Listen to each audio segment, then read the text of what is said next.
The first of many Pioneer Regional Championships was held this weekend in Brazil, and even though it was much smaller than the ones we can expect out of North America or Europe, it still gave us some very valuable data and insights to help with preparation for the other RCs, as well as information for all of us who didn't qualify, who are just playing in our LGSs across the globe.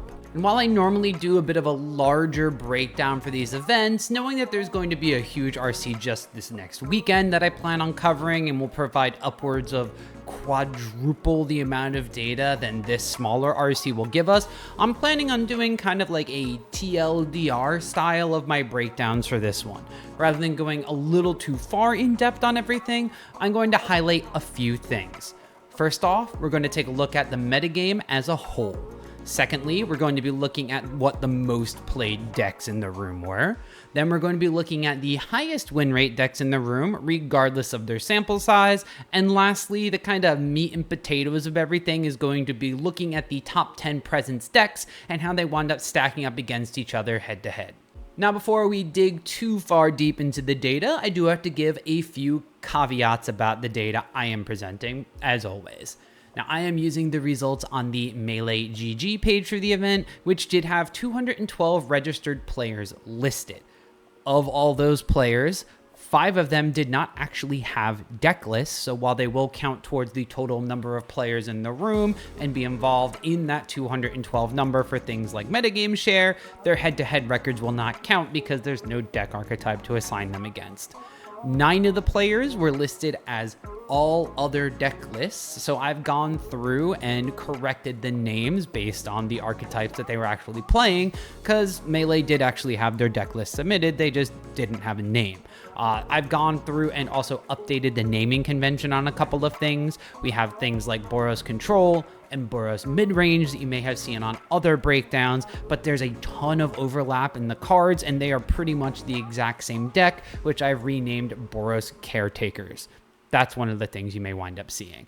I've also gone and corrected a handful of people that had the incorrect archetype down, that were trying to pull a funny, like the person that named their deck Abzan Aggro when it was just straight up Rakdos. Come on, y'all.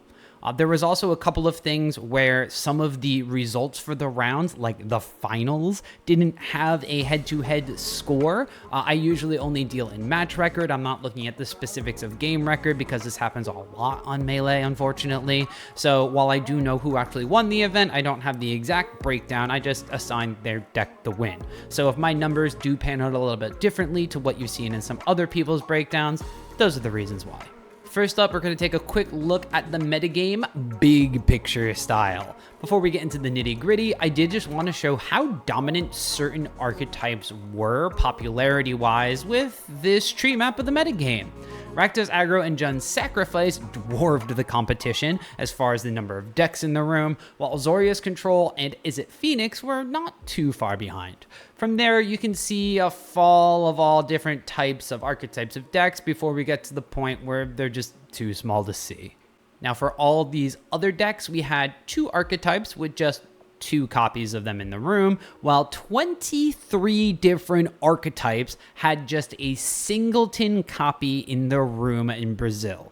This led to 41 different decks being played, albeit only 18 of them had multiple copies, and only 10 of those archetypes had at least 5 or more copies being played at the RC.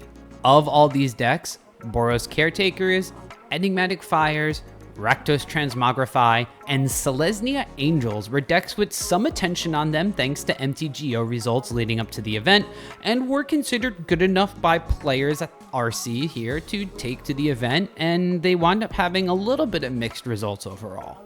Now, speaking of results, let's take a look at what decks actually performed well, even if they didn't have a ton of copies of their deck in the room.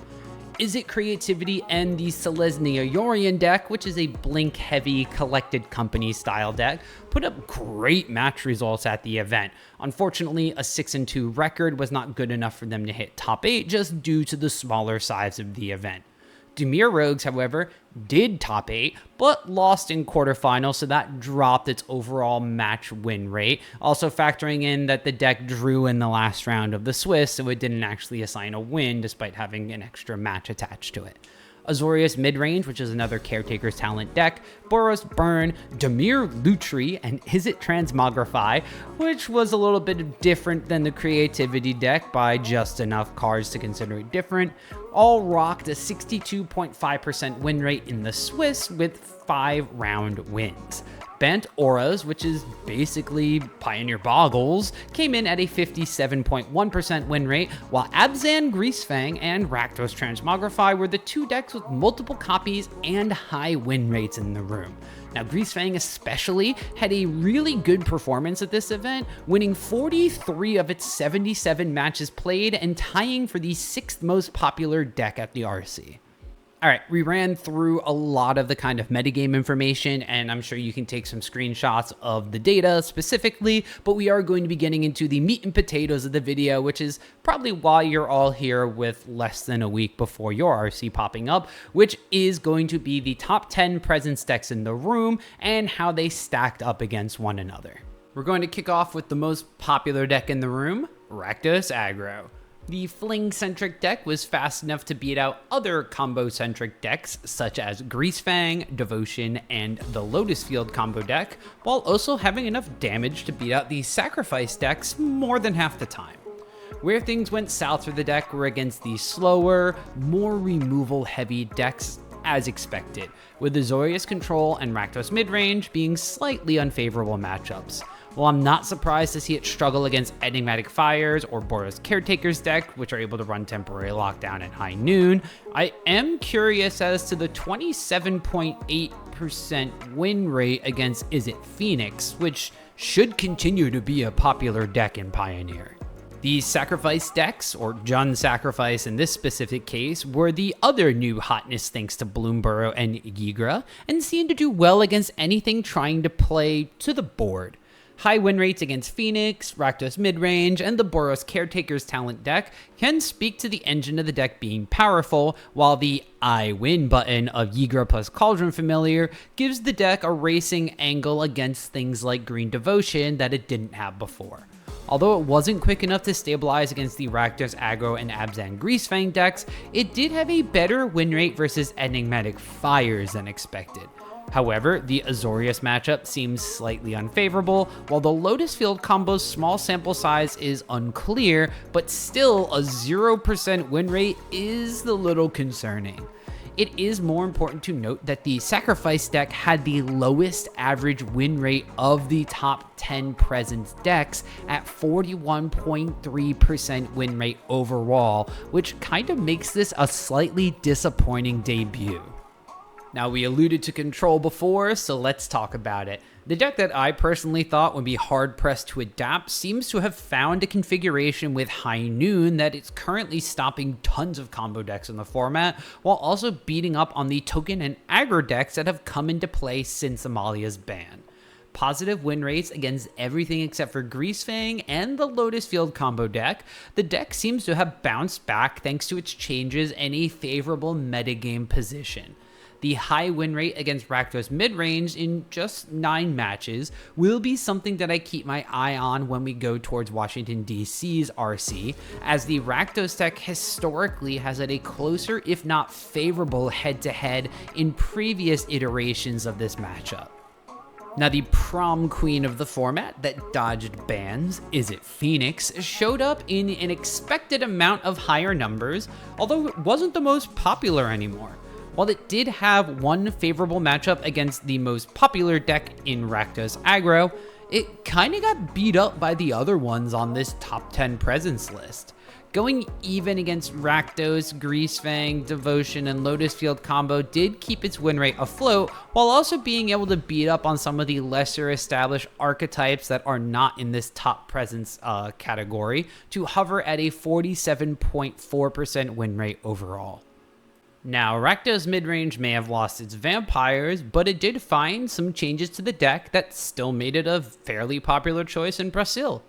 While it was able to beat up on its cousin Rakdos Aggro, it didn't fare too hot against the rest of the field, save for the Lotus combo matchup, which was a little expected.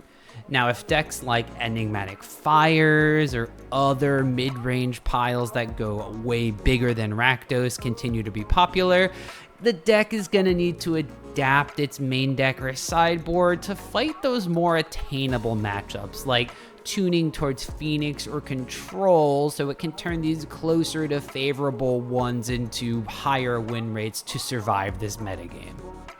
Abzan Greasefang rose from the graveyard of Pioneer, so to speak, mouse piloting a battleship and all. The highest win rate top presence deck was able to race decks like Sacrifice and Control, while also speed checking the other combo decks like Lotus Field. The deck isn't hindered by the Azorius decks weaponizing High Noon as much as other combo decks, but blockers or the fact that it had to take 2 turns of combat to kill still make for a rough green devotion matchup. Rakdos Aggro was able to go a little bit too fast for the deck, and the Boros Caretaker's talent list seems to have given it some trouble thanks to a lot of the removal lines that the list packs and the ability to just throw in things like Rest in Peace. So speaking of that Boros deck, it put up a surprising amount of decks in the room in Brazil this weekend. Personally, I didn't think this deck was really on my radar as being strong, but it did have a solid matchup into Rakdos Aggro and Izzet Phoenix, so it seems like it would have been a solid metagame choice, if only it weren't for Sacrifice and Azorius Control. The other 2 titans of this metagame share kept the Boros deck's win rate low overall, capping out at 44.3% across the whole event. Now, Green Devotion showed up in numbers that I actually expected, but no one else really seemed to think so. The deck unfortunately did not have a great performance against the top decks, and it was only 0.1% higher in average win rate than the Sacrifice deck overall at 41.4%. A combo deck known for its explosive speeds, the removal that Rakdos Aggro, Jund Sacrifice, and Azorius Control had was enough to slow down the more creature-centric version of the big mana deck long enough to win games. However, in mid-range centric matches, like against Izzet Phoenix or Rakdos Midrange, the deck was able to put up decent results and just do what it wants to do. Now, Enigmatic Fires got a lot of love in Duskmourn with a whole package of Overlord avatars to add to the deck, in addition to the 1-2 punch of High Noon and Temporary Lockdown being enchantments that they can run if they so choose. Exile-based removal like Chain to the Rocks and Leyline Binding are difficult for red and black-based decks to play around, giving the deck strong Rakdos Aggro and mid-range matches, as well as being decent into Izzet Phoenix. The deck does struggle when Control steps up to play, and it can struggle to find its footing when speedy decks like Greasefang can pose a large enough threat fast enough, and it doesn't draw the perfect answers early game.